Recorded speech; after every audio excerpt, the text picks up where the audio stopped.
Another day, another box score watching episode. We had a cool slate of games, some really good games, some blowouts. Let's talk about them. Let's give our wings out there.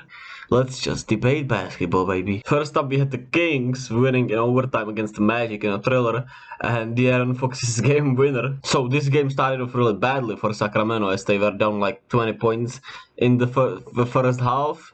Then they came storming in the third quarter when they let the Magic scored just like 13 points, and then it was up and down fourth quarter. They got up 10, then it got back in the game. It was a tight game. Magic had a shot to win it at the end. They didn't. So De'Aaron Fox hits the clutch 3-pointer in overtime to win the game, even though they should have won it easier, as the turnover that Magic got the ball and tied the game with was stupid, but it happens, and De'Aaron Fox made sure to make his second three of the night. As for the Kings, what I saw and I really liked was the bench. Malik Monk and Trey Lyles. Trey Lyles especially felt like he made the biggest impact. He had 15, 3 and 2, and Malik Monk had 15 and 5. They both made 7 threes combined, 5 field goals. Just a very good play for them. Chimezie Metu also was pretty solid. Davion Mitchell at least brought in the defense, which is what he is there for. Because, the starters don't play much defense. Kevin Huerter had his worst game in a while with 9 points. De'Aaron Fox was really good in the end, but he struggled in the first half.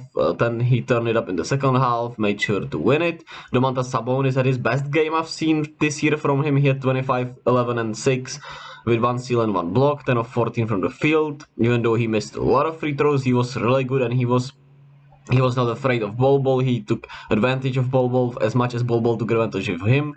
So that was a good sign for the Kings. Keegan Murray struggled. He's a rookie. It happens. Harrison Barnes, so that is that. As for Orlando, Paolo had one of his best games. I think his best game as a NBA player. 33 points, 16 rebounds, 4 assists, 1 block, 14 of 26. Somebody said he has the mellow package, and I feel like that's very true. His mid-range is impeccable. He works the post game and the post moves really well. He gets to his spots. He has the size advantage, the strength advantage, and he uses it really to his advantage. As long as the three ball comes rather sooner than later, he's gonna be a real menace. And he already is a real menace. Shout out to Bol. He had a good game. Franz Wagner had his best game of the season with 31, 3 and 6 and 3 steals.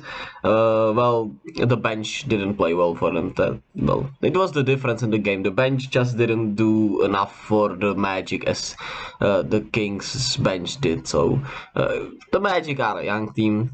They could have had more wins. 100% they should have won this game. But, essentially it's better for them to lose this game and have the learning experiences, have a better chances of, getting some great draft pick, I suppose. But I love what I'm seeing from the Magic team and the young guys. It's been fun to watch them, actually. Next up, we have the Nets winning as shuttle against the Hornets. The Nets were in control. Then the Hornets were in control. They were up 10 with like 4 minutes to go, maybe even 13. But then the Nets made a comeback. KD came up really clutch. He hit some real clutch shots. He made the clutch 3-pointer, put them up 1. Then he made the mid-range to put them up 3. 27 points, 8 rebounds, 2 assists, 3 blocks. He was really good today. And the biggest thing, obviously, for them right now is Cam Thomas, who's finally playing, and he's been very good. 21, 4 and 4.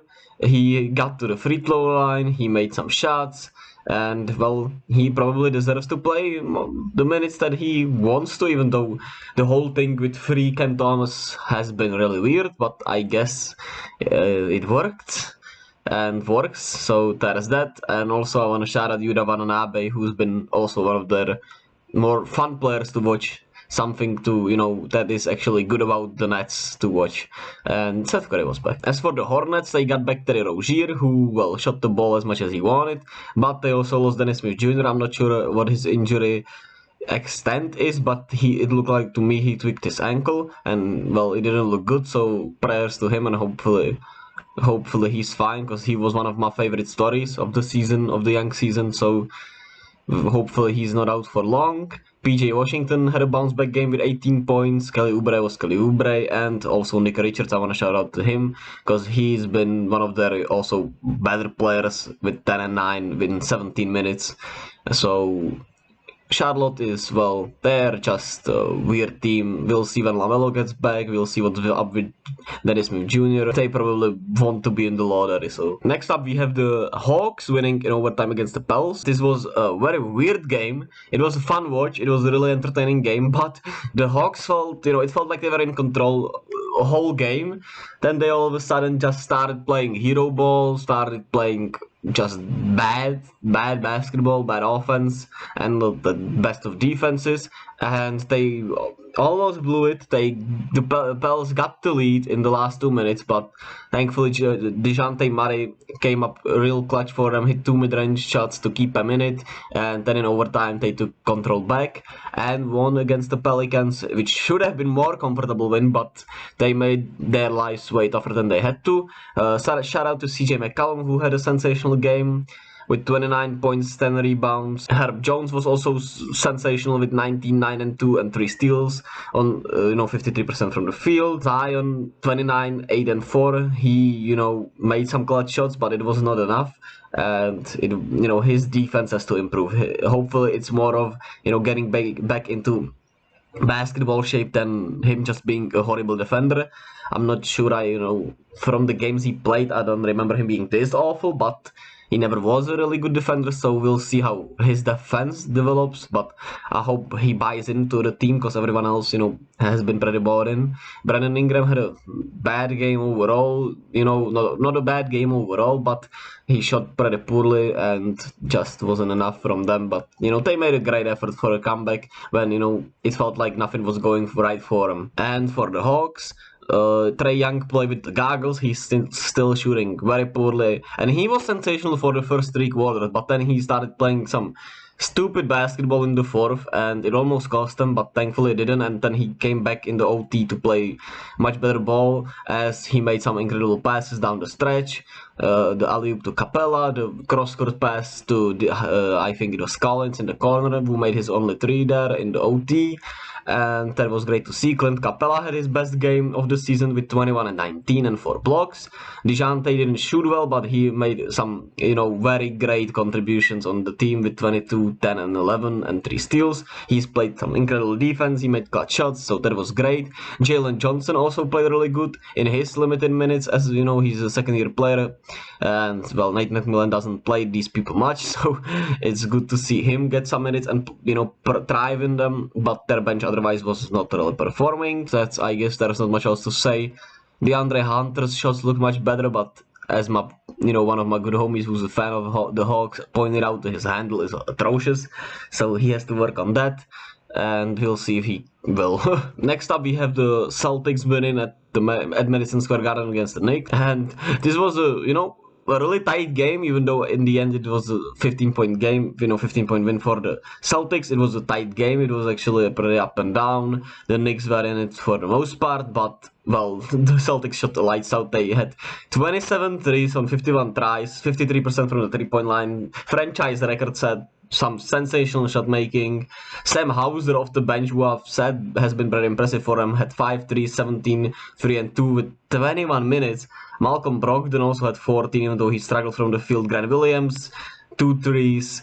Derek White made 1. Marcus Smart had 3 of 5. Tatum and Brown both made 6. They had 30 and 26 respectively. Just sensational 3-point making, and that wasn't enough to, hold off the Knicks, and a good win for the Celtics. As for the Knicks, well, their defense wasn't up to the par, and their bench struggled.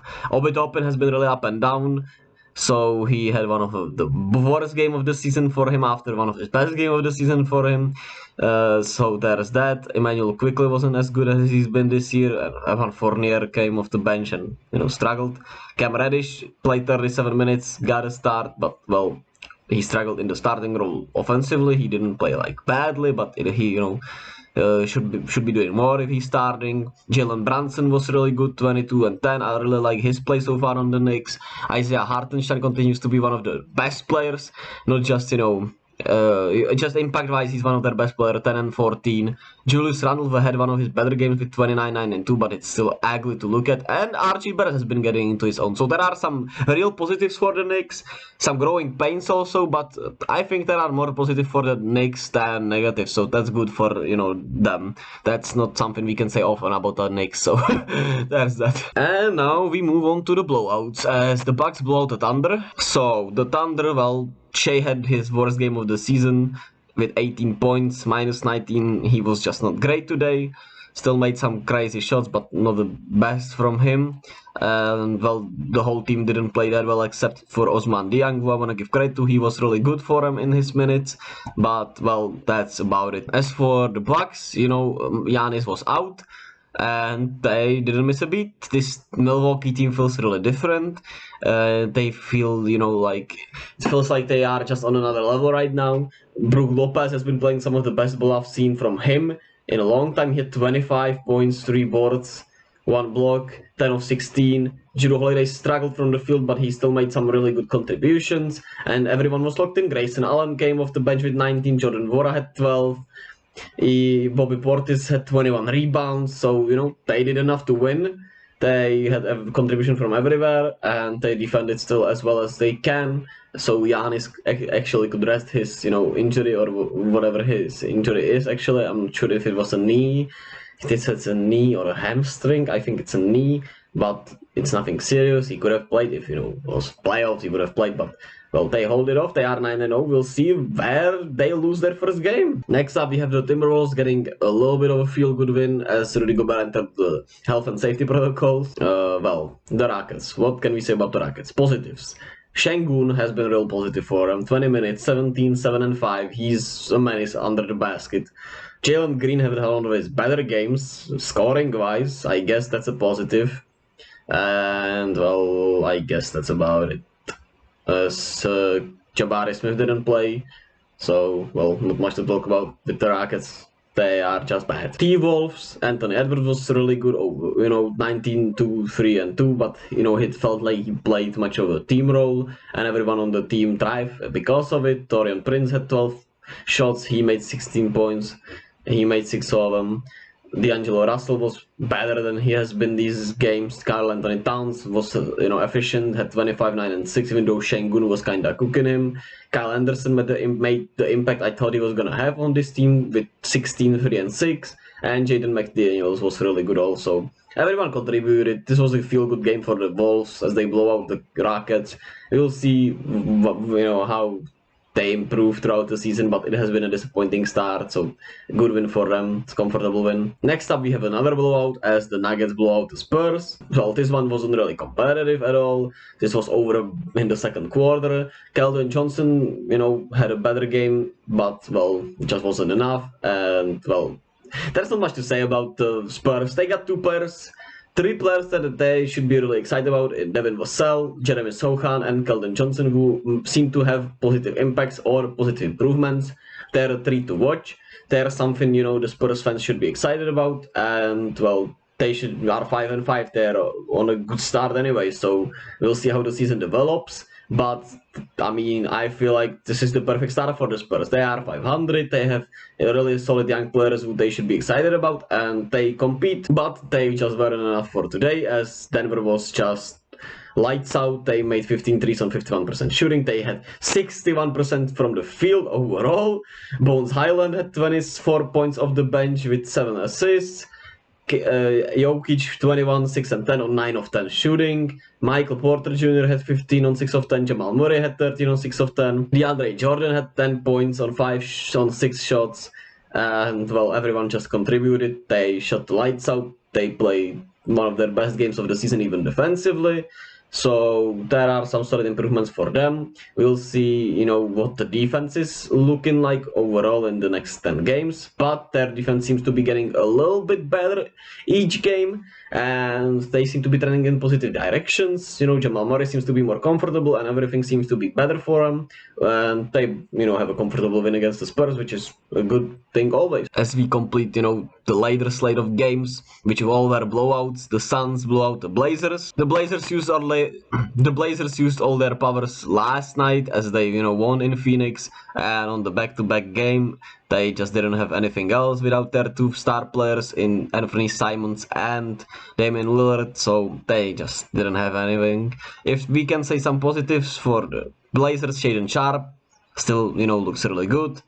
And well, Nasir Little didn't look too bad on offense, and that's about it for this game. As for the Suns, we can say Devin Booker had a better game, even though it wasn't like some sensational game, but a better game. And their bench players, Jack Londale and Landry Shamet, played really well. The starters did their thing. They defended sensationally. They didn't play some sensational offense, but their defense was great, and they made sure to revenge the loss yesterday and just took comfortable care of the Blazers without their two best players. And that wraps it up.